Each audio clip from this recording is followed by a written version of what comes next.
History is not a complete story. It's a crime scene where the most important evidence has been washed away by floods, buried by sand, or deliberately hidden by forces who don't want you to know the truth. We are told that our civilization is the pinnacle of human achievement, that we rose from primitive beginnings in a straight, unbroken line of progress. But what if that is the greatest lie ever told? What if our history is not a straight line, but a repeating cycle of rise and fall? And what if we are just the children of a forgotten world, living amongst the ruins of giants? Tonight, we are not just looking at lost civilizations, we are piecing together the evidence of a forgotten, global, prehistoric civilization that history refuses to acknowledge. We will journey from the impossible sunken cities of Atlantis and Yonaguni to the frozen paradise of Hyperborea at the top of the world. We will uncover the secrets of a global empire called Tartaria that was systematically erased from our maps. And we will stand before the 12,000-year-old temple of Göbekli Tepe, a structure so ancient it single-handedly demolishes the official timeline of our past. Each of these places is not just a myth or a mystery, they are a clue, a breadcrumb trail leading back to a single, profound truth. We are not the first. There was another humanity, another science, another history. The stories you are about to hear are not the stories you learned in school. They are the echoes of a world that was almost completely erased. So, prepare to question everything you've been taught. The journey into our true, forgotten history begins now. But if ancient maps are only the tip of the iceberg, then the greatest mystery of all might not lie on any known continent, but deep beneath the waves of the ocean. We are talking, of course, about a name that haunts our collective memory, a legend that has captivated humanity for millennia. Atlantis, the official story, the one we're told in history books, comes to us from the Greek philosopher Plato. He wrote of a mighty island nation located beyond the Pillars of Hercules, a naval power with an impossibly advanced civilization. According to Plato, their hubris and moral decay angered the gods, and in a single, terrible day and night, the island was swallowed by the sea, vanishing forever. Most mainstream historians dismiss this as a simple fable, a cautionary tale invented by Plato to make a philosophical point. However, the evidence tells a far different and far more complex story. There's a problem with dismissing Plato's account. He described Atlantis with an astonishing level of specific detail. He wrote of a capital city built in perfect concentric circles of land and water, a complex system of canals, and walls covered in a strange, glittering metal he called orichalcum. How could a philosopher from antiquity conjure up a city plan so sophisticated that it would impress even modern engineers? Was this truly just a flight of fancy? Or was he recording a fragmented memory, a description of something real? The questions don't stop there. Why do countless cultures across the globe, from the ancient Egyptians to the Mayans to the tribes of the Americas, all share strikingly similar myths of a great flood that wiped out a previous golden age? Can this truly be a coincidence? What if these aren't separate myths, but echoes of a single global catastrophe? This leads to a far bolder theory, that Atlantis was no myth at all, but a real, prehistoric, global civilization. A civilization with technology that far surpassed its time. Perhaps the mother culture from which all other great civilizations descended. Think about it. When the cataclysm struck, a handful of survivors may have escaped, fanning out across the globe. They would have carried with them the seeds of their advanced knowledge in astronomy, architecture, and engineering.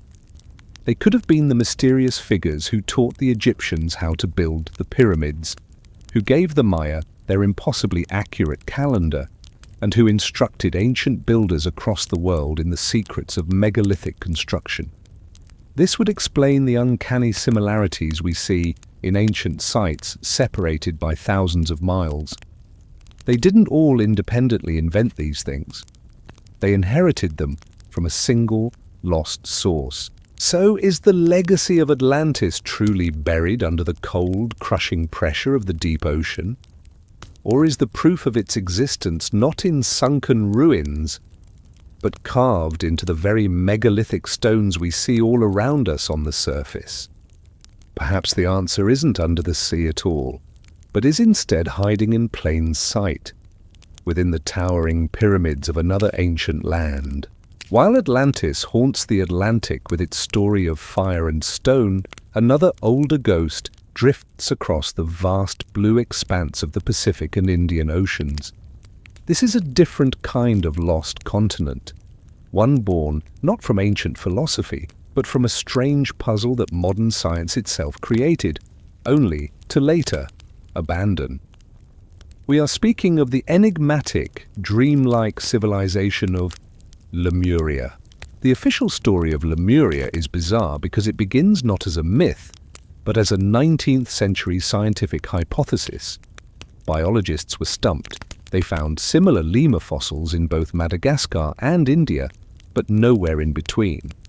To explain this, they proposed a now debunked theory of a massive sunken land bridge connecting the two continents, and they named it Lemuria. This scientific idea was quickly abandoned with the discovery of plate tectonics. For mainstream history, the story ends there. But this is where our mystery truly begins. While science moved on, the idea of a lost motherland in the East refused to die. It was adopted by spiritualists and mystics who claimed Lemuria was not just a land bridge, but the cradle of humanity itself. A peaceful, spiritually advanced civilization of mystics who lived in harmony with nature before a great cataclysm sank their paradise beneath the waves. A fantasy, perhaps, until you look at the evidence they point to. There is a problem with simply dismissing Lemuria as a fantasy. Why do ancient cultures from Easter Island to Hawaii to the Aboriginal people of Australia all share remarkably similar legends of ancestral beings arriving from a sunken homeland in the Pacific? Why do we find massive, technologically impossible megalithic structures scattered across this vast ocean? From the basalt log city of Nan Madol, built on a coral reef, to the giant moai statues of Easter Island, moved miles without wheels or heavy machinery. How did these isolated island cultures, separated by thousands of miles of open ocean, develop such sophisticated knowledge of astronomy, agriculture, and architecture? Mainstream history tells us they did it all independently. But does that really make sense? Or is it more logical to assume they were all part of a single, interconnected maritime civilization? A network of knowledge that was shattered when the sea levels rose dramatically at the end of the last ice age. This leads to a compelling theory that Lemuria was real, but it wasn't a single continent. It was a vast oceanic empire, a network of large islands and sophisticated seafarers who mapped the Pacific long before any other culture. They were the masters of the ocean. When the waters rose, their largest islands sank, their cities were submerged, and their civilization was broken apart, leaving behind only scattered survivors on the highest mountain peaks, which are now the remote islands we see today. The legends of a sunken paradise aren't myths. They are history. They are the fragmented memories of the greatest natural disaster to ever befall humanity. So, is the evidence for Lemuria buried under miles of water? Or is it hidden in the DNA and the shared stories of the people of the Pacific? Perhaps the search for Lemuria isn't about dredging the ocean floor.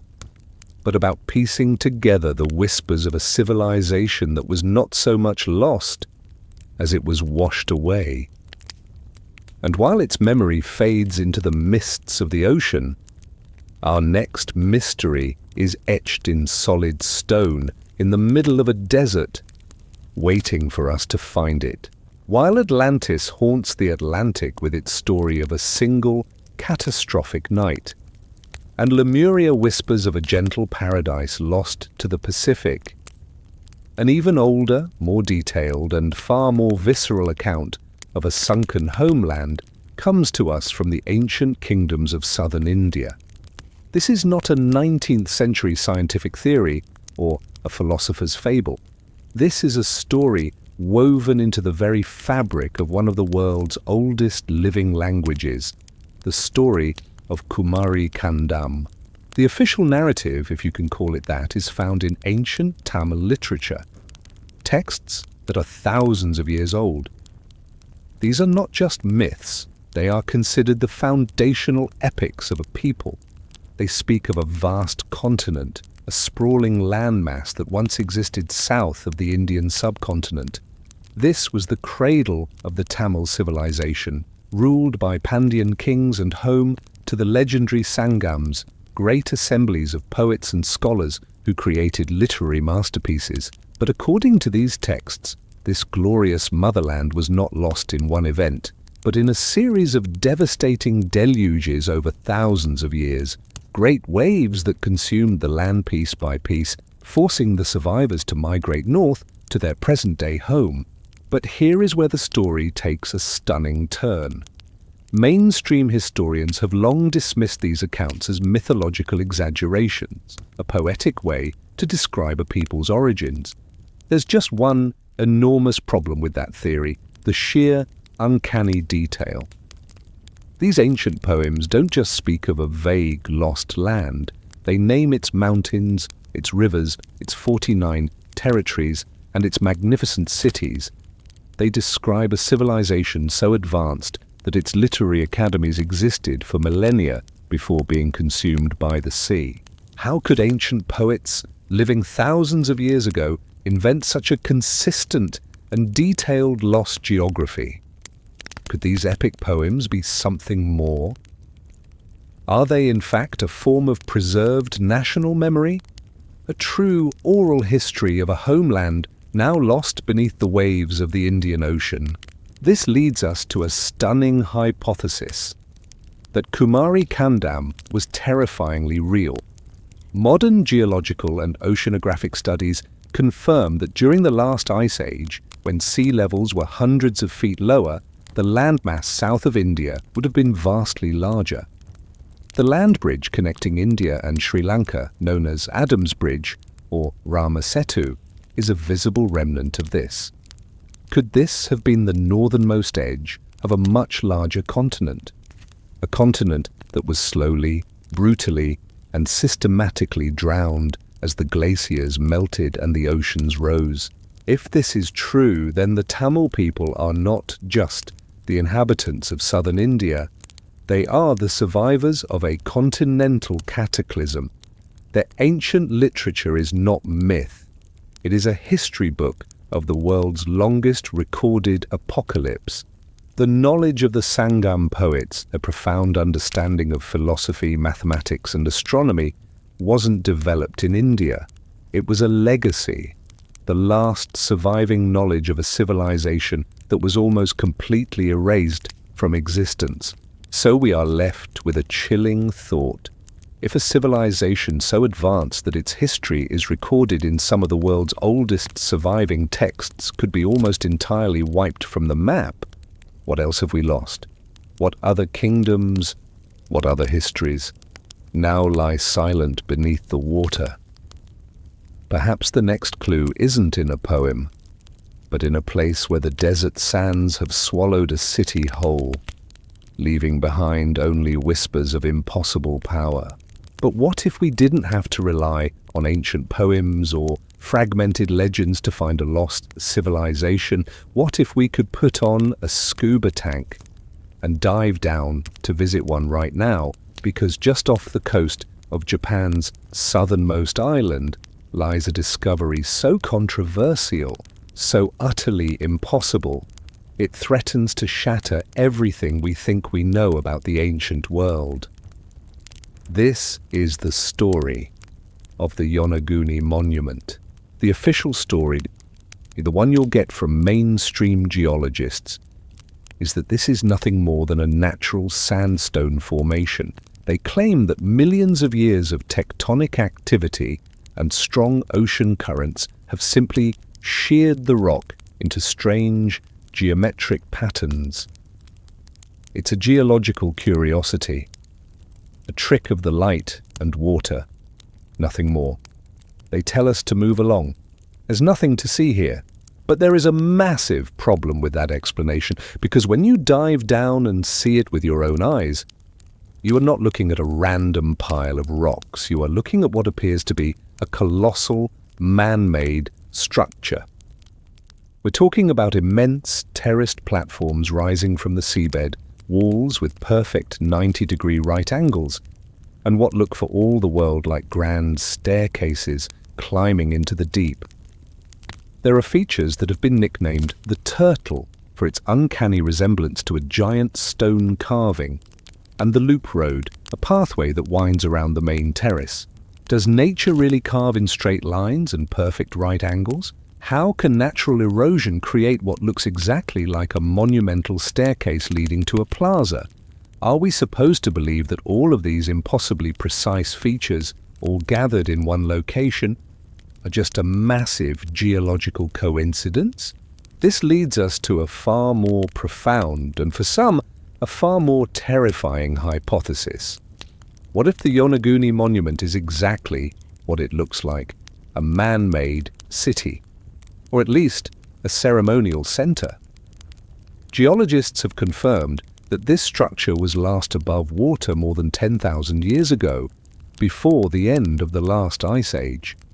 If this structure is artificial, it means that an advanced civilization capable of quarrying and shaping massive stone blocks existed thousands of years before the first cities of Sumeria or Egypt.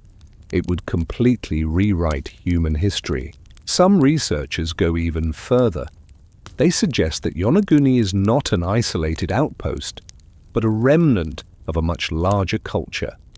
Could this be a tangible piece of the legendary lost continent of Mu or Lemuria, a civilization of master seafarers who dominated the Pacific before the great floods swallowed their world whole?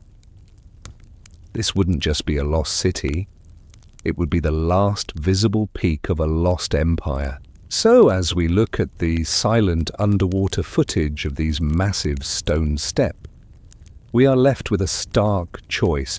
Do we accept the comfortable explanation that this is all a coincidence, a geological Rorschach test onto which we project our desire for a lost world? Or do we accept the chilling evidence of our own eyes that we are staring at a tombstone, a silent monument to a civilization so ancient we have completely forgotten they ever existed?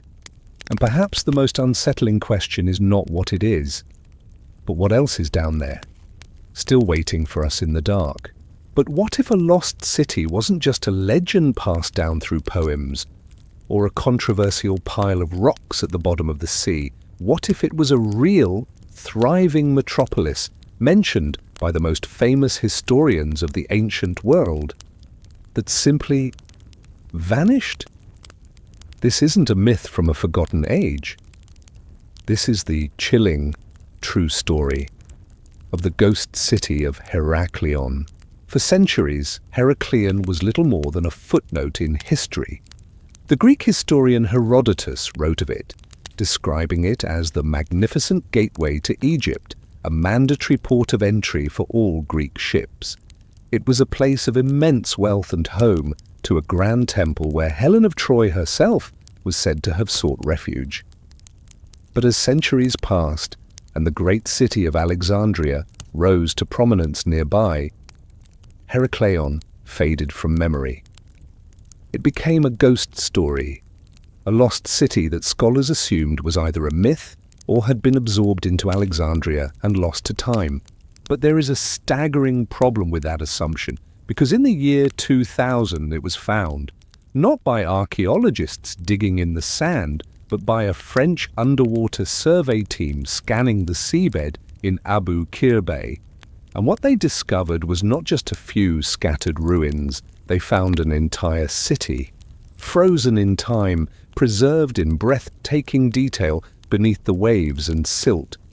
Ghostly, colossal statues of pharaohs and gods stared up from the murky depths, some over 16 feet tall. They found the sunken remains of more than 60 ancient ships, a silent fleet entombed on the seafloor. They found hundreds of anchors, gold coins, ceremonial barges, and the perfectly preserved foundations of the very temple Herodotus had described. This wasn't a city that slowly decayed. This was a city that was flash-frozen in its final moments. How does a major metropolitan center, the gateway to one of the world's greatest empires, simply fall into the sea? Mainstream science offers a comfortable explanation, a gradual sinking caused by soil liquefaction and rising sea levels over centuries. But does that really explain the scene on the seafloor? Does a slow sinking leave behind a perfectly preserved graveyard of ships and statues? Or does this look more like the aftermath of a single, violent and catastrophic event? A sudden earthquake, a devastating tsunami that liquefied the unstable clay the city was built upon and sent it plunging into the abyss in an instant. This wasn't a slow decline, it was an execution. This leads to an even more profound question. Heraclean proves that a city from ancient legend can be real and can vanish completely. It forces us to reevaluate every myth we've ever been told. If Heraclean was real, then what about Atlantis? What about other legendary cities spoken of in ancient texts that we've been taught to dismiss as fantasy? How many other myths are just true stories, whose evidence is waiting for us at the bottom of the ocean? Heraclean is a warning, a message from the deep. It tells us that our history is fragile, and that the line between myth and reality is far, far thinner than we think. And perhaps the most unsettling thought is not that these cities were lost, but that they are now being found. And while Heraclean was swallowed by the sea, our next mystery concerns a people who weren't drowned, but who simply walked away from their perfect cities and vanished into thin air. We've talked about legendary cities swallowed by the sea and controversial ruins that defy explanation. But what if the most shocking sunken city of all wasn't a myth or a mystery, but was hiding in plain sight for thousands of years, just a few feet below the crystal-clear waters of the Mediterranean? This is the story of a place that shouldn't exist, a city older than the legends themselves. This is Pavlopetri. The official story is that Pavlopetri, located off the coast of southern Greece, is the oldest submerged city in the world. Archaeologists tell us it was a thriving Bronze Age port town, likely inhabited by the Mycenaeans, the heroes of Homer's Iliad. They say it was a busy harbour that flourished for 2,000 years before a series of powerful earthquakes around 1000 BCE finally sent it slipping beneath the waves. A tragic end, but a straightforward one. But there is a fundamental, mind-bending problem with this simple explanation. When archaeologists used advanced sonar and digital mapping to survey the site, they weren't looking at a primitive, chaotic settlement. What emerged on their screens was something chillingly familiar. It was a perfectly planned city, laid out in a ghostly grid of streets, two-story houses with courtyards, temples, a central plaza, and even complex water management systems. The layout is so clear, so organized. It looks less like an ancient ruin and more like the blueprint of a modern suburb. And then there's the age, 5,000 years old, let that sink in. This city was designed and built 1,000 years before the golden age of Plato and Socrates. How did a Bronze Age culture, supposedly in the infancy of civilization, develop a concept of urban planning so advanced that it wouldn't be seen again for millennia? Where did this knowledge come from, seemingly appearing out of nowhere, fully formed? This forces us to consider a radical hypothesis. What if the people of Pavlopetri weren't the architects of their city, but its inheritors? What if they were simply building upon a much older, more ancient foundation, a blueprint left behind by a forgotten maritime civilization, a true mother culture that understood engineering and urban design on a level we are only now beginning to appreciate? This wasn't a Mycenaean invention, it was a legacy. This also brings us back to the ghost of Atlantis. While Pavlopetri isn't a massive continent, it is a highly advanced, wealthy and complex city that was literally swallowed by the sea in a series of catastrophic earthquakes. Could this be it? Could the legend of Atlantis not be the story of one single place, but a composite memory of many real events like this one? Is Pavlopetri the oldest and most tangible proof that the stories of cities vanishing beneath the waves are not myths, but historical records? The silent streets of Pavlopetri are a testament to a history we barely understand.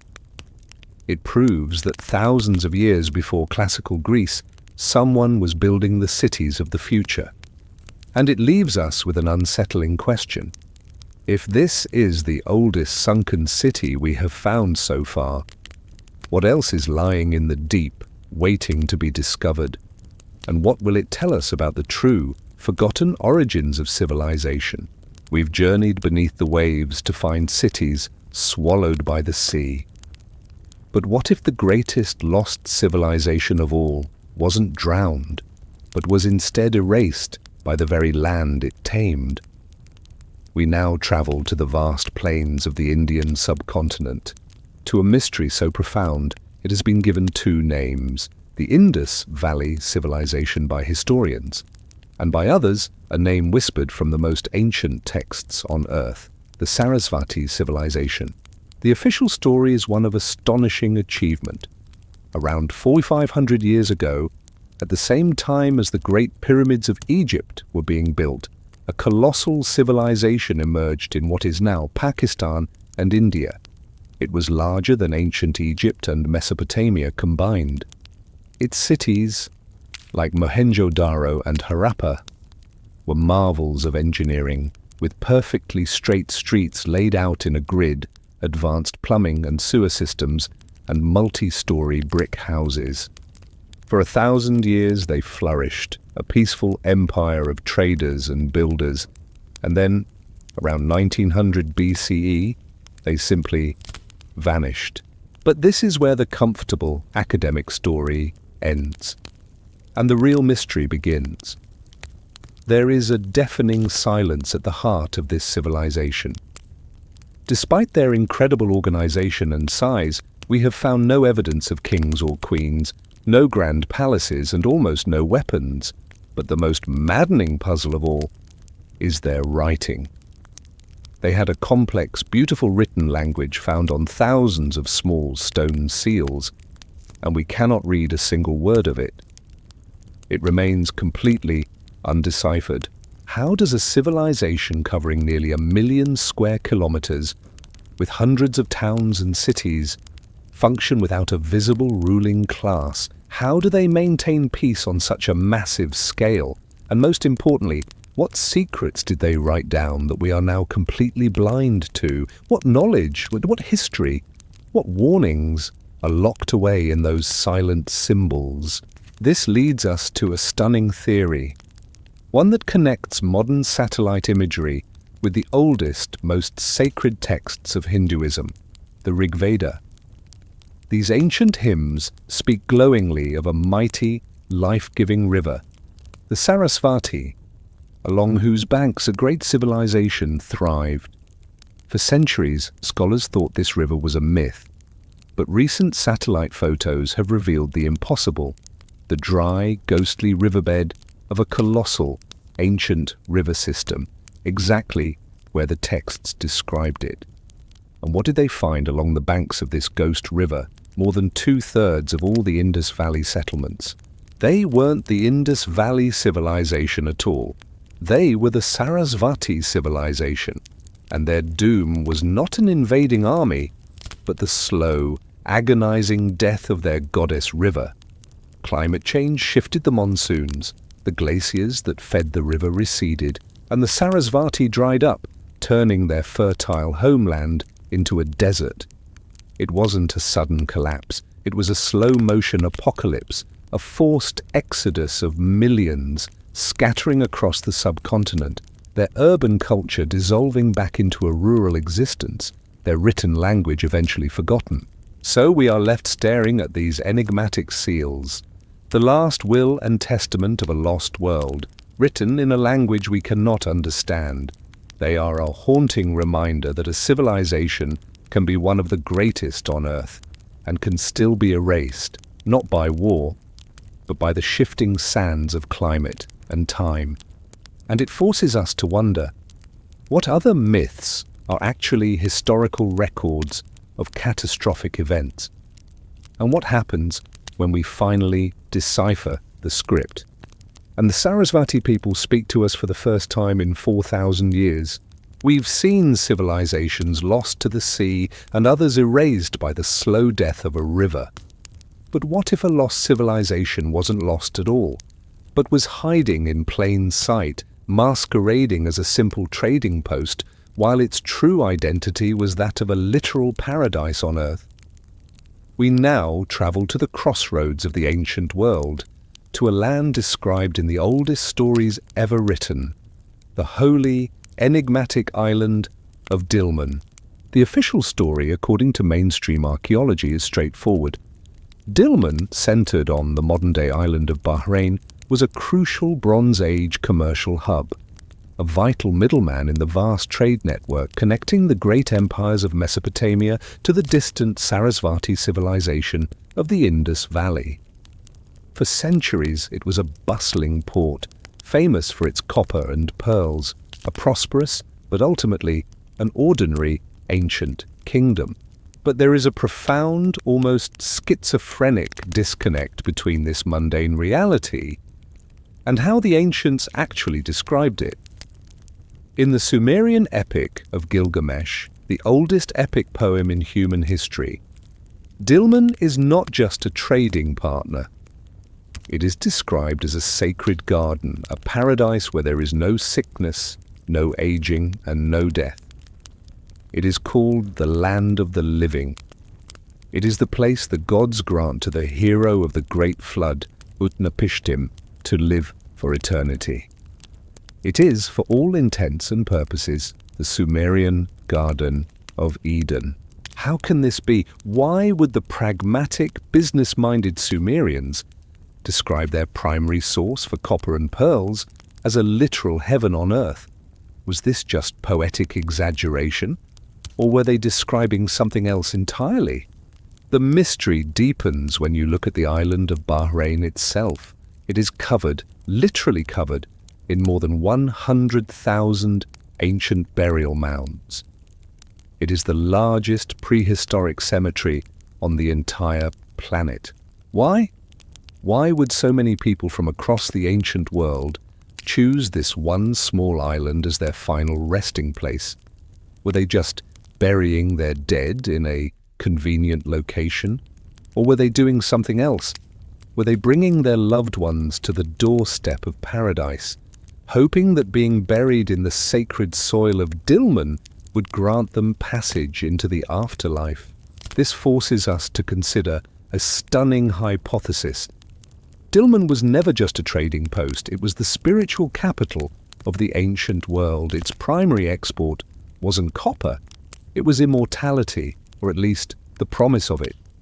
The thousands upon thousands of burial mounds are not just a cemetery, they are the physical evidence of a massive international pilgrimage, a pilgrimage of the dead. But what if the Sumerian description was not a metaphor, but a memory? What if, in a much earlier age, before a great cataclysm changed the climate of the region, Dilmun was a lush, verdant paradise, a place with unique properties, perhaps a remnant of a far older lost civilization that possessed advanced knowledge of health and longevity? The stories of a land with no sickness weren't myths. They were fading memories of a golden age. The Bronze Age, Dilmun, we know, is just the successor civilization, living among the ruins and legends of a far greater past, their land now a desert, but its sacred reputation living on. So, as we look upon the endless fields of silent mounds, we have to ask, what secrets are still buried beneath the sands of Bahrain?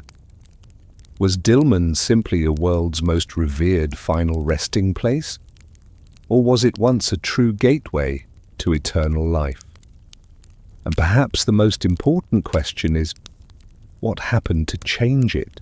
We've explored lost civilizations swallowed by the ocean and others erased by the sands of time.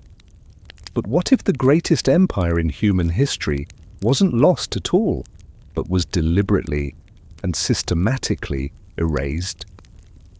This is not a story about a forgotten city.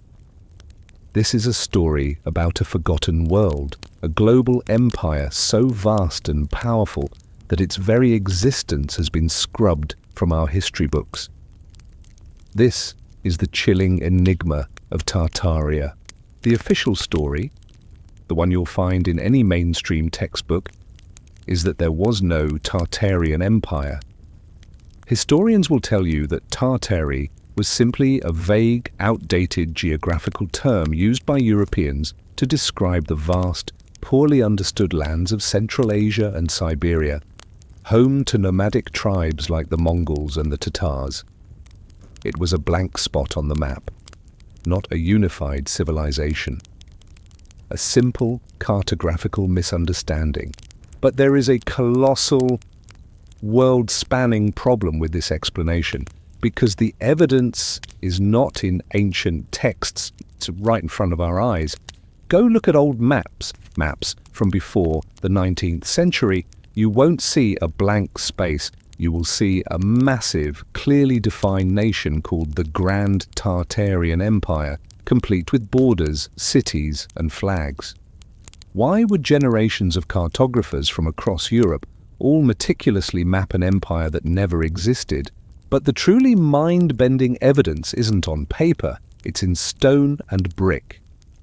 Look at the grand, ornate, so-called Old World architecture found across the globe, from the city halls of Europe to the state capitals of America to the grand libraries of Australia. Notice the uncanny similarities, the towering columns, the majestic domes, the intricate facades, all built with a level of craftsmanship that seems impossible for their time. Mainstream history tells us these were all built independently by different cultures. But what if they weren't? What if these aren't just similar buildings, but are the standardized, prefabricated outposts of a single global civilization? And what about the mystery of the mud flood? Why are the ground floors and arched windows of so many of these magnificent buildings buried several feet below modern street level? Was it just the slow accumulation of dirt? Or is this evidence of a single, catastrophic event that buried the world in mud and wiped the slate clean? This forces us to confront a radical, almost unthinkable hypothesis. Tartaria was real. It was a technologically advanced global civilization that mastered free atmospheric energy, allowing them to build these magnificent structures worldwide. They were the true rulers of the world until a cataclysmic event, perhaps a comet impact or a man-made disaster, caused a global mud flood in the 18th or 19th century, devastating their empire. The few who rose to power in the aftermath, the forces that control our world today, didn't just rebuild, they rewrote. They claimed Tartaria's cities as their own, repurposed their technology, and began the largest, most successful cover-up in human history, the complete erasure of the greatest empire the world has ever known. So we are left with a disturbing question. If it's possible to hide an entire global empire from history, what else are we not being told? What other truths are buried, not just under layers of mud, but under layers of carefully constructed lies? And who or what would have the power to pull it off? We have searched for lost empires erased from maps. But what if the most important civilization of all was never on our maps to begin with? What if the true cradle of humanity wasn't in the fertile crescent of the Middle East, but in a place our science tells us is an uninhabitable, frozen wasteland? We now journey beyond the north wind to a land of perpetual sunlight and impossible peace, the ethereal, legendary homeland of Hyperborea. The official story, as told by mainstream classicists, is that Hyperborea is pure fantasy, a beautiful myth created by the ancient Greeks. They described a perfect land at the northernmost edge of the world, a paradise inhabited by a race of giants who lived for 1,000 years, free from disease, labor, and war. They were said to be a people so beloved by the god Apollo that he would spend every winter with them. It's a lovely poem, a utopian dream, and according to historians, nothing more. But there is a profound and deeply unsettling problem with simply writing this off as a fairy tale, because the Greeks weren't the only ones who spoke of it. And the evidence isn't just in poems, it's on maps. Look at the famous 1595 world map by one of the most respected cartographers in history, Gerardus Mercator. At the North Pole, he didn't draw a sea of ice. He drew a massive continent with 4 great rivers flowing from a central mountain. How? How could a 16th century map maker depict a landmass under miles of ice with such specific, confident geography? Was he just filling in a blank space with his imagination, or was he, like Piri Rice, copying from much, much older source maps? Maps created in a distant past when the pole wasn't frozen. The mystery deepens when you realize that legends of a sacred northern homeland are not unique to the Greeks. They are found all over the world. Ancient texts from India, Iran, and China all speak of a primeval paradise at the top of the world, the ancestral home of wise, godlike beings who brought knowledge to the rest of humanity. Is it a coincidence that so many disconnected cultures share the exact same origin story? This forces us to consider a mind-bending hypothesis. Hyperborea was real. It was the true polar civilization, the mother culture of humanity that flourished during a forgotten warm period in Earth's history. They were not just giants in stature, but giants in intellect and spirit.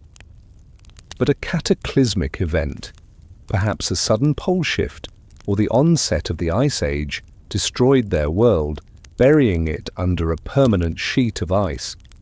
The survivors, the Hyperboreans, were forced to migrate south, becoming the fair-skinned, blue-eyed gods who appeared all over the world, teaching the primitive survivors of the cataclysm the arts of civilization. This would explain everything. It would explain the sudden appearance of sophisticated knowledge in Sumer and Egypt. It would explain the global myths of culture bearers who came from the heavens. They weren't gods. They were refugees. Refugees from a frozen paradise. So we are left with a chilling thought. Is the North Pole truly an empty wasteland? Or is it a tomb, a crystal sarcophagus holding the secrets of a civilization so advanced we mistook them for gods? And if a paradise can be flash frozen at the top of the world, what other impossible secrets might be baked into the sun-scorched earth of the world's most ancient deserts? If Hyperborea was the shining, sunlit paradise at the top of the world, Then what happens when that paradise falls into shadow? What becomes of its memory? You get a ghost, a whisper on the frozen wind, a name that has echoed through secret societies and occult lore for centuries. This is not the story of a lost continent, but of a final, unreachable outpost at the edge of reality. This is the mystery of Thule. The official story begins with a Greek explorer named Pytheas, around 325 BCE. He claimed to have sailed for 6 days north of Britain to a land he called Thule, a place where the sun never set in summer, and the sea, land, and air all seemed to merge into a single gelatinous substance. For centuries, historians have debated what he saw. Was it Iceland, Norway, the Shetland Islands? The term Ultima Thule simply became a metaphor for any distant place located beyond the borders of the known world, a geographical curiosity and nothing more. But in the early 20th century, this obscure, half-forgotten name was resurrected with terrifying force. Not by historians or explorers, but by mystics, occultists, and the shadowy figures who would form the ideological core of the Nazi Party. They formed a secret society, named the Thule Society. Why? Why would this strange, ancient Greek legend suddenly become the central obsession of one of the most powerful and sinister political movements in history? This is where the official story shatters, and a chilling new narrative emerges. The Thule Society didn't believe Thule was just some island in the north. They believed it was the true origin point of the Aryan race. They believed it was the last surviving accessible remnant of the lost civilization of Hyperborea. They weren't just interested in a myth, they were on a quest to find their own forgotten homeland. This forces us to ask a series of disturbing questions. What did they think they would find there? Was it just a place, or was it a source of forgotten power? A wellspring of ancient, superhuman knowledge and technology? Did they believe that by finding Thule they could reclaim the lost legacy of their Hyperborean god ancestors and use it to dominate the world? This leads to a stunning hypothesis that recontextualizes much of modern history. The Nazi Party's obsession with exploration, their expeditions to the Himalayas, to Tibet, and most famously to Antarctica, were not about scientific discovery or military advantage. They were a mystical quest. They were searching for the gateway and the hidden pathways to this lost northern homeland. Some theories go even further, suggesting they believed Thule was not on the surface of the earth at all, but was an entrance to a hidden inner world. They weren't just looking for a lost land, they were looking for a way inside the planet. So we are left with a profound and unsettling mystery. Was the Thule Society simply a group of deluded fanatics chasing a childish fantasy? Or did they have access to knowledge we don't? Did their secret libraries hold ancient maps and texts that pointed to a truth so shocking they were willing to start a world war to reclaim it? And the most frightening question of all is not whether they found it, but what would have happened if they had. We've chased ghosts into the frozen north and searched for memories buried under the sea, but what if the most profound origin story in the Americas doesn't point to a simple migration, but to a shocking transoceanic encounter? We now leave the old world behind and journey into the heart of the Aztec Empire to find their lost, enigmatic homeland, the White Island of Aztlan. The official story, as pieced together from the surviving Aztec codices, is the epic founding myth of a nation. It tells of a beautiful island in a lake located somewhere to the north. This was Aztlan, the ancestral home of the Aztec people. On the command of their god, Huitzilopochtli, They left this paradise and embarked on a grueling, centuries-long pilgrimage south, which ended with the founding of their magnificent capital, Tenochtitlan, the site of modern-day Mexico City. For mainstream historians, Aztlan is either a purely symbolic myth or a real, but as yet undiscovered location somewhere in northern Mexico or the southwestern United States. But there is a deep, unsettling problem with this narrative. It's not just that we can't find Aztlan, it's the description of Aztlan that makes no sense. The name itself, Aztlan, is often translated as the place of whiteness. The legends frequently describe it as the home of a fair-skinned people. Even more bizarre, their most revered deity, Quetzalcoatl, the feathered serpent, was almost always depicted as a tall, bearded man with fair skin, who promised to one day return from the east. How? How does a civilization in the heart of Mesoamerica develop an origin story and a primary god that sounds so distinctly European? Is this just a bizarre coincidence, or is this a deeply embedded, fragmented memory of a profound cultural encounter that has been almost entirely erased from history? This forces us to consider a stunning hypothesis, one that connects the Aztec origin myth to the greatest legend of all. What if Aztlan wasn't just an island, but was a surviving colony of Atlantis? The linguistic similarity between the names Aztlan and Atlantis is, to say the least, uncanny. Could it be that when Atlantis sank, some of its survivors made their way to the Americas, establishing a colony that became known as Aztlan? The place of whiteness would then refer to these fair-skinned Atlantean refugees. The Aztec migration south wouldn't be the beginning of their story. It would be the final chapter of a much older one, the story of the last children of a sunken world trying to build a new home. An even bolder theory suggests the visitors weren't from a prehistoric civilization, but a historical one. Could the legends of fair-skinned gods be a distorted memory of contact with shipwrecked Vikings, or even Knights Templar, who some believe fled to the Americas with their treasure after 1307? Could they have established a short-lived settlement that over generations was transformed into the divine homeland of Aztlan? So we are left with a question that strikes at the very heart of American prehistory. Was Aztlan a real place on a map, or was it a memory? A memory of a catastrophic event on the other side of the world, whose survivors became the gods of a new continent. And while we search for this white island, perhaps the most incredible civilizations weren't lost to time at all, but were simply hiding in plain sight in the most inhospitable places on Earth.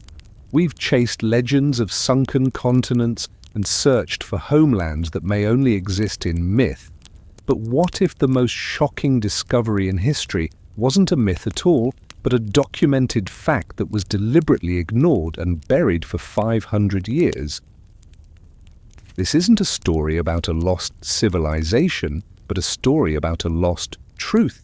A truth that proves, without a shadow of a doubt, that Columbus did not discover America. This is the incredible, infuriating mystery of Vinland. The official story, after decades of fierce debate, is now finally accepted by mainstream history. Around the year 1000 AD, nearly 500 years before Columbus set sail, Viking explorers led by the legendary Leif Erikson crossed the treacherous North Atlantic. They established a settlement on the northern tip of Newfoundland, Canada, a site we now call L'Anse aux Meadows. They called the new land Vinland, the land of wine, for the wild grapes they found there. This is no longer a theory, it is archaeological fact. But this is where the story becomes truly bizarre. The discovery of an entire new continent, a new world, should have been the single greatest piece of news in European history. It should have triggered a gold rush of exploration, colonization, and trade. It should have changed the world overnight. And yet, It didn't. For 500 years, nothing happened. The most important geographical discovery in human history was met with silence. How is this possible? Why would the Vikings, the most aggressive and expansionist culture in Europe at the time, abandon a land they described as rich and fertile? Why did this earth-shattering knowledge of a vast, unknown continent ripe for the taking, simply fade from the collective memory of Europe? Was it truly just forgotten? Or was it suppressed? This forces us to confront a deeply uncomfortable hypothesis. The knowledge of Vinland was not lost, it was intentionally buried. Consider the political landscape of medieval Europe, dominated by the absolute authority of the Catholic Church. A new world discovered by Norse pagans would have been a theological and political catastrophe. It would shatter the Church's worldview and undermine its God-given authority to grant the rights of discovery and conquest to Christian kings. The existence of Vinland wasn't just inconvenient, it was heretical. And heretical knowledge had a way of being erased. An even more compelling theory suggests the knowledge never truly vanished, just went underground.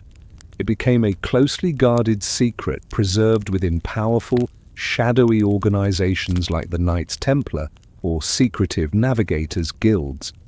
These groups would have understood the immense strategic value of this information.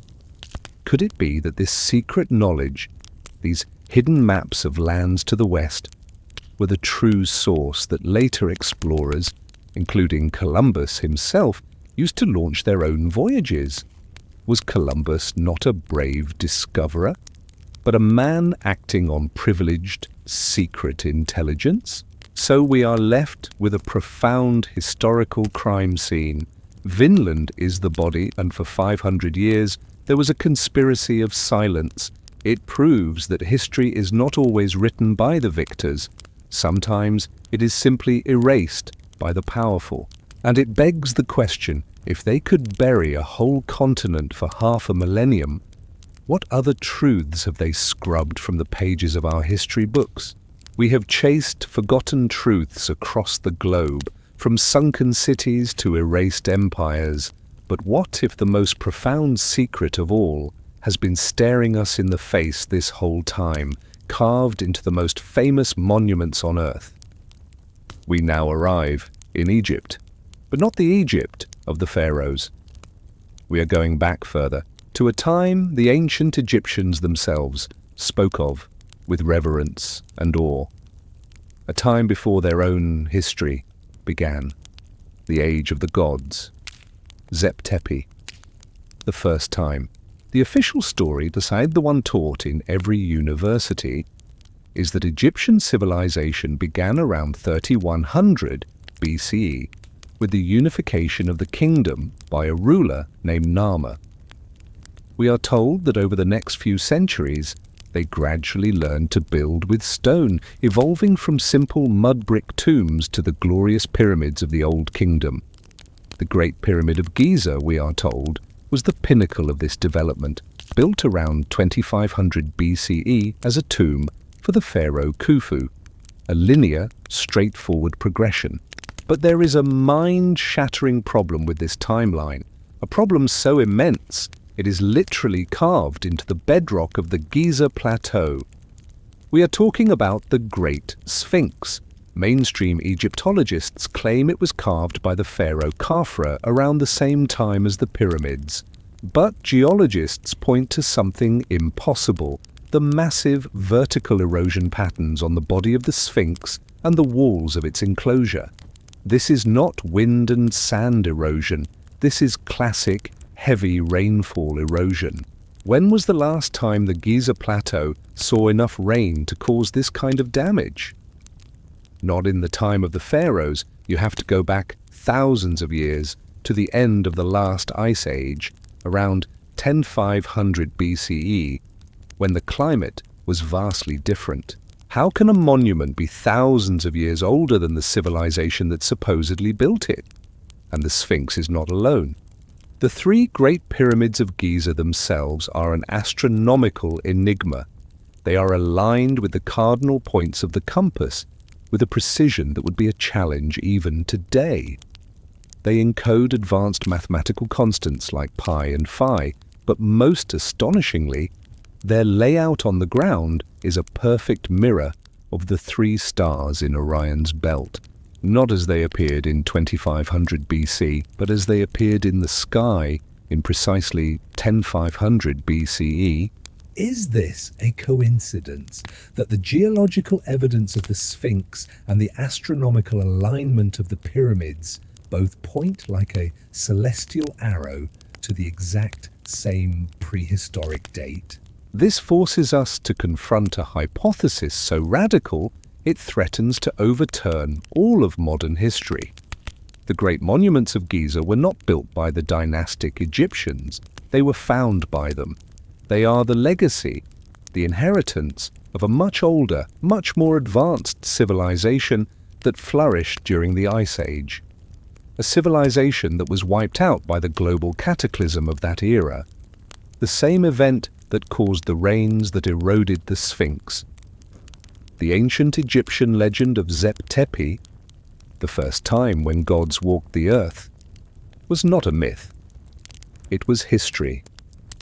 The gods were the survivors of this lost mother culture, and the pyramids are their silent, eternal message. So we are left with the ultimate question: who were these original builders? And if the pyramids are not tombs, then what are they? Are they machines, power plants, a warning, or a map to the stars left behind by a humanity we have completely forgotten? We've explored civilizations that were lost to time, forgotten by history, or deliberately erased. But what if the most terrifying story of all is of a civilization that wasn't lost, but was annihilated? A civilization that reached a level of technological power so great that it ultimately consumed itself in a firestorm that sounds disturbingly familiar. We now journey to ancient India to uncover the shocking evidence behind the legendary Rama Empire.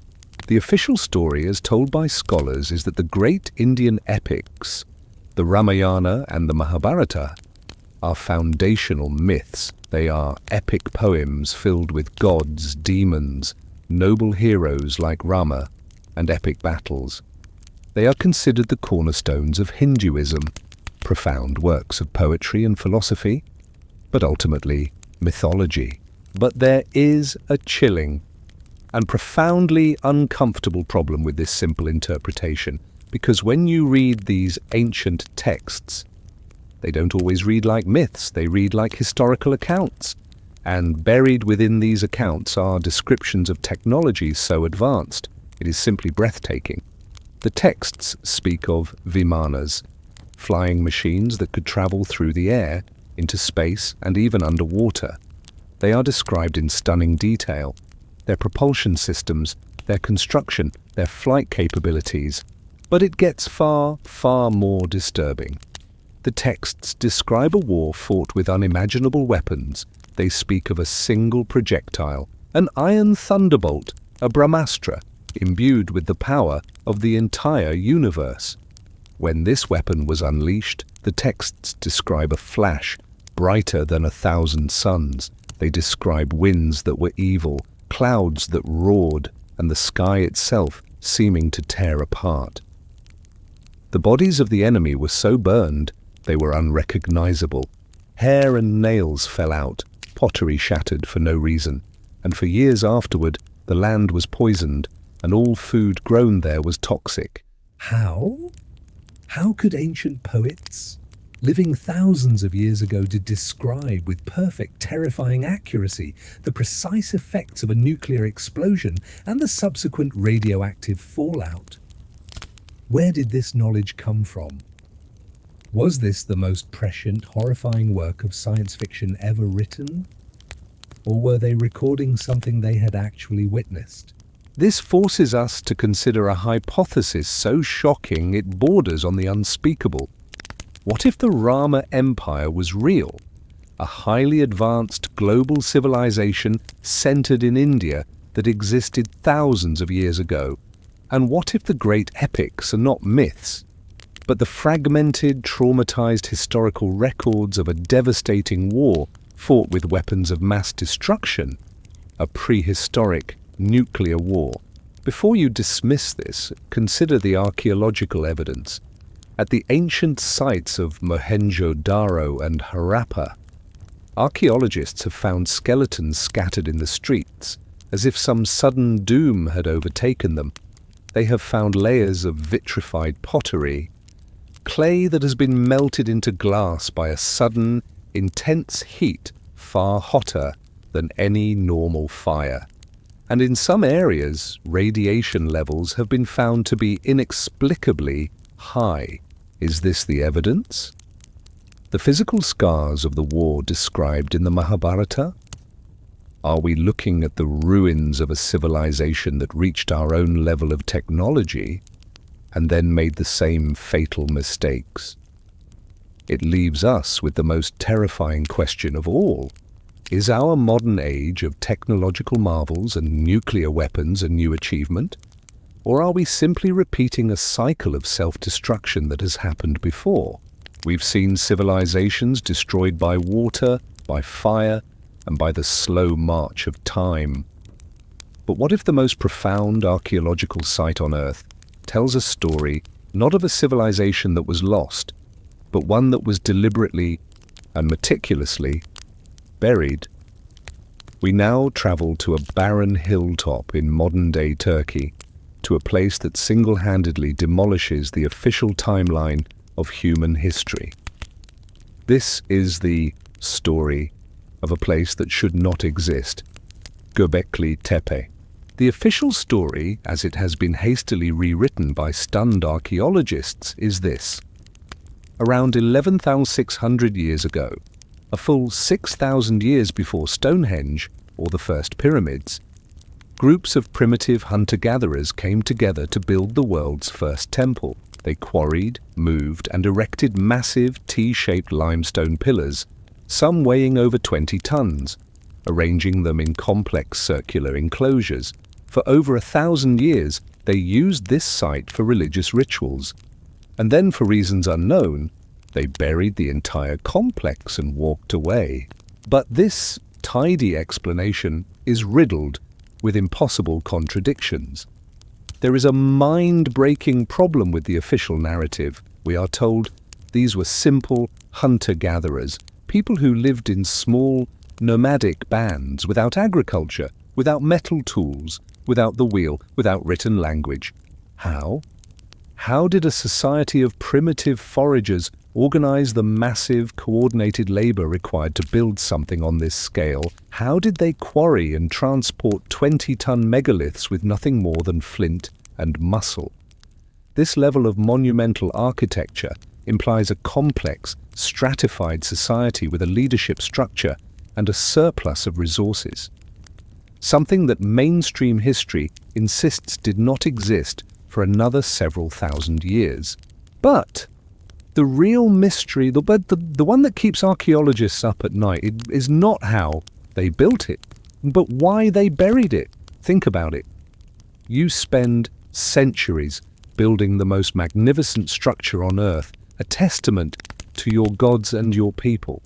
And then you spend decades of backbreaking labor to intentionally, carefully, and completely bury it under tons of earth and debris. It makes no sense. It is the only known megalithic site in the world that was deliberately hidden from the future. This forces us to consider a stunning, paradigm-shattering hypothesis. Göbekli Tepe was not built by hunter-gatherers. It was a gift, or a warning, for them. What if this site is a legacy, a survivor site built by the last remnants of a highly advanced, lost civilization that was wiped out by the Younger Dryas cataclysm around 10,800 BCE? The survivors, seeing humanity thrown back into a primitive state, built Göbekli Tepe as an observatory, a center of knowledge. The intricate animal carvings aren't just art, they are astronomical charts. Pillar 43, the famous vulture stone, is now believed by some researchers to be a precise star map depicting the comet impact that caused the cataclysm. They weren't building a temple, they were building a time capsule. They were leaving a message, a warning to future generations about a cosmic cycle of destruction. And when their work was done, they buried it, not to hide it, but to preserve it, hoping that one day a civilization advanced enough would find it and understand. So as we look at these silent, buried stones, we have to ask, are we looking at the dawn of civilization, or are we looking at the echo of a funeral, the tombstone of a world we have completely forgotten? And if this message was buried in Turkey, what other warnings might lie hidden in the most unexpected places on Earth? We've unearthed cities deliberately buried under the earth. But what if the most influential civilization of all never left a single stone for us to find? What if its entire existence is a ghost, haunting the world's oldest written stories? We now leave the world of physical ruins and enter the realm of epic poetry to find a kingdom that might be more real than history admits. This is the profound mystery of Errata. The official story, as told by mainstream academics, is that Errata is a literary phantom. It appears only in a handful of Sumerian epic poems written over 4,000 years ago. In these stories, it's described as a fabulously wealthy city-state, located somewhere far to the east, beyond a series of impassable mountains. It was a rival to the great Sumerian city of Uruk. For most historians, Errata is either a completely mythical place, like Camelot, or it was a real, but as yet unidentified, Bronze Age trading partner, likely somewhere in modern-day Iran.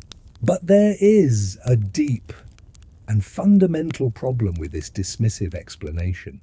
The problem is how the Sumerian, the world's first great civilization, wrote about their supposed rival. They don't describe a simple trading post. They speak of Errata with a sense of awe and almost inferiority. Errata is described as the original home of the great goddess Inanna.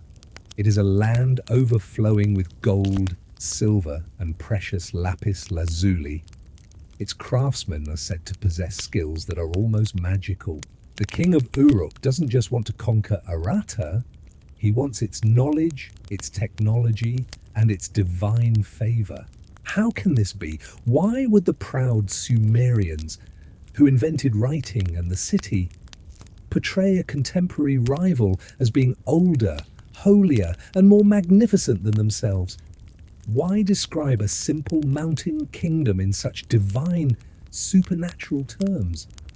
Was this just a literary device, or were the Sumerians recording a cultural memory of a power far greater than their own? This forces us to consider a stunning hypothesis. The Sumerian epics about Errata are not contemporary accounts of a Bronze Age rival. They are historical records of a much older, forgotten age. What if Errata was a true mother culture, a high-altitude Shangri-La that survived the great cataclysm at the end of the last ice age? A civilization that preserved the knowledge and technology of a lost world. The Sumerians, rising in the lowlands, would have looked up to the mountains with reverence, seeing the survivors of Errata not as rivals, but as the living remnants of a golden age, the source of all wisdom and power. The conflict between the king of Uruk and the lord of Errata wasn't a war for territory. It was a battle of wits, a desperate attempt by a new, rising civilization to acquire the sacred knowledge of a much older, declining one. Errata wasn't a place you could conquer with an army. It was a legacy you had to earn. So, As we search for Arata on a map, perhaps we are looking in the wrong way. Maybe it isn't a city to be found with a shovel, but an idea. The memory of a time when civilization didn't rise from the fertile river valleys, but descended from the sacred, inaccessible mountains. And it leaves us with an unsettling question. What other myths are actually the last fading echoes of a history we were never meant to forget? We have searched for civilizations that were erased, buried, and forgotten. But what if the single greatest civilization in human history, a landmass twice the size of India, isn't a myth at all, but a scientifically accepted fact that we have simply refused to look at? This is not the story of a lost city, but of a drowned supercontinent that may hold the true secret to our origins. This is the mind-altering reality of Sunderland. The official story, as told by geologists and mainstream archaeologists, is simple and factual. During the last ice age, when massive glaciers locked up much of the world's water, sea levels were nearly 400 feet lower than they are today. As a result, a colossal landmass connected Southeast Asia, linking Vietnam, Malaysia, and the islands of Sumatra, Java, and Borneo into a single, continuous continent. This was Sunderland. As the Ice Age ended and the glaciers melted, the sea levels rose, and this vast paradise was slowly, inexorably, drowned. For mainstream science, this was just a landmass, populated by scattered, primitive hunter-gatherers. But there is a catastrophic flaw in this comfortable narrative, a problem so huge it rewrites the entire story of human civilization. Because at the exact moment Sunderland finished sinking, something impossible happened. All around its newly formed coastlines, a multitude of sophisticated maritime cultures seemed to explode into existence, fully formed. The Austronesian expansion, the single greatest human migration in history, began. How? How did dozens of disparate cultures, all simultaneously, master the art of advanced ocean navigation, agriculture, and astronomy? Where did this sudden shared knowledge come from? Mainstream history has no answer. It's treated as a coincidence. But what if it wasn't a coincidence? What if it was a diaspora? This forces us to confront a stunning hypothesis. Sunderland was not an empty wilderness. It was the heart of a great, unified mother culture, a tropical paradise that was the true cradle of civilization, a maritime empire that mastered the stars and the seas thousands of years before anyone else. They weren't primitive. They were the most advanced people on Earth. And the end of the Ice Age wasn't a gradual change for them. It was a slow-motion apocalypse that lasted for millennia. Imagine watching your world shrink year after year, watching your coastal cities become submerged, your fertile plains turn into shallow seas. The Great Flood wasn't a single event. It was a relentless, creeping doom. The Austronesian expansion wasn't a voyage of discovery. It was a desperate, organized evacuation. The people of Sunderland, the world's first refugees, took to their advanced ships and fled, carrying the seeds of their civilization, their knowledge of sailing, farming, and building, to the far corners of the Pacific and Indian Oceans. The evidence might be right in front of us. On the island of Java, in Indonesia, sits the enigmatic pyramid of Gunung Padang, a megalithic site that some geologists claim has layers dating back over 20,000 years, placing it right in the heart of the Sunderland era. Is this one of their last surviving mountain-top sanctuaries? So, we are left with a breathtaking realization. The South China Sea is not just a body of water, it is a graveyard, the world's largest archaeological site, hiding a drowned empire. And it begs the ultimate question. What technologies, what histories, what secrets of a lost golden age are waiting for us, just a few hundred feet beneath the waves? We've seen how rising seas could drown a tropical supercontinent like Sunderland, but what if the same apocalypse happened much closer to home? What if the heartland of ancient Europe, a land teeming with life and people, now lies silent and dead beneath the cold, dark waves of the North Sea? This is not a myth. This is the scientifically proven yet profoundly mysterious story of Europe's own Atlantis, Doggerland. The official story, as told by archaeologists, is a simple one. During the last ice age, a vast, low-lying plain connected Great Britain to mainland Europe. This was Doggerland. For thousands of years, it was a rich landscape of hills, rivers, and forests, inhabited by Mesolithic hunter-gatherers. As the glaciers melted and the seas rose, this land was slowly, gradually inundated, until around 6000 BCE, the last hilltops finally slipped beneath the waves, turning Britain into an island forever. A sad story, but a simple one. But there is a violent and catastrophic problem with this gentle narrative, because Doggerland didn't just slowly sink, it was murdered. Around 6200 BCE, a colossal underwater landslide off the coast of Norway, known as the Storegga Slide, triggered a mega tsunami. A wall of water, possibly over 60 feet high, would have thundered across the plains of Doggerland, wiping out everything and everyone in its path in a matter of hours.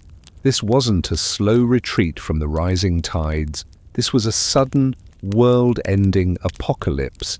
And the people who lived there, were they really just simple hunter-gatherers? Fishermen are constantly dredging up evidence from the seabed, not just flint tools, but intricately carved bone and antler harpoons, sophisticated hunting equipment, and even human skulls. The picture that emerges is not of scattered, primitive tribes, but of a large, thriving population. How could a society this established, this central to European prehistory, be so completely forgotten? Why are there no written records, no epic poems describing this cataclysm? Or are there? Could the flood myths that are found all across northern Europe, from Celtic and Germanic legends to the very story of Noah, be the last distorted echoes of this very real event? This forces us to consider a radical hypothesis. Doggerland wasn't just a land bridge, it was the heartland, the center of a sophisticated Mesolithic European culture that we have completely underestimated. They weren't just hunters, they were the true ancestors of the megalith builders. The knowledge that would later erect Stonehenge and other great monuments may have originated here, in this drowned world. The Storegga tsunami didn't just sink a piece of land, it decapitated an entire civilization, resetting the course of European history and plunging the survivors into a dark age of recovery. So, as fishing trawlers pull bones and artifacts from the deep, we have to ask ourselves, what else is down there? Buried beneath the sand and silt of the North Sea, are there remains of villages, ceremonial sites, megalithic structures? Is the true Atlantis of the North not a myth, but an archaeological site waiting for the right technology to reveal its secrets? And what will we find when we finally look? We've unearthed civilizations buried by sand and drowned by the sea, but what if the most baffling city of all wasn't built on land at all, but was constructed on a fragile coral reef in the middle of the vast Pacific Ocean? This is a place so remote, so architecturally impossible, it has been called the Venice of the Pacific, a city of ghosts built by giants or sorcerers. This is the profound enigma of Nan Madol. The official story, as told by archaeologists, is that Nan Madol was the ceremonial and political capital of the Saudeleur dynasty, built between the 12th and 13th centuries AD on the island of Pohnpei in Micronesia. It's a stunning complex of nearly 100 artificial islets, crisscrossed by canals, all built on top of a coral reef.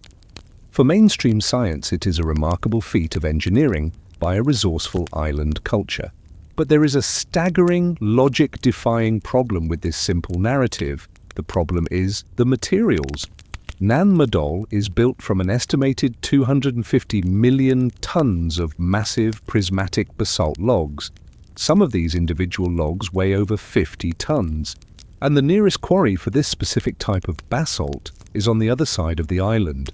Let that sink in. How did a society with no written language, no metal tools, no pulleys, and no wheel, quarry millions of tons of colossal stone logs, transport them across a mountainous, jungle-covered island, and then somehow move them across the water to be stacked, Lincoln log style, into a massive city on a fragile reef?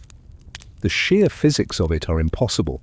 The engineering required to build Nan Madol would be a monumental challenge even for us today, with all of our modern technology. This is where the local legends stop sounding like myths and start sounding like explanations. The people of Pohnpei say the stones weren't carried at all. They say twin sorcerers, Olisipa and Olosopa, came from a mythical western land and used their magic to make the stones fly into place.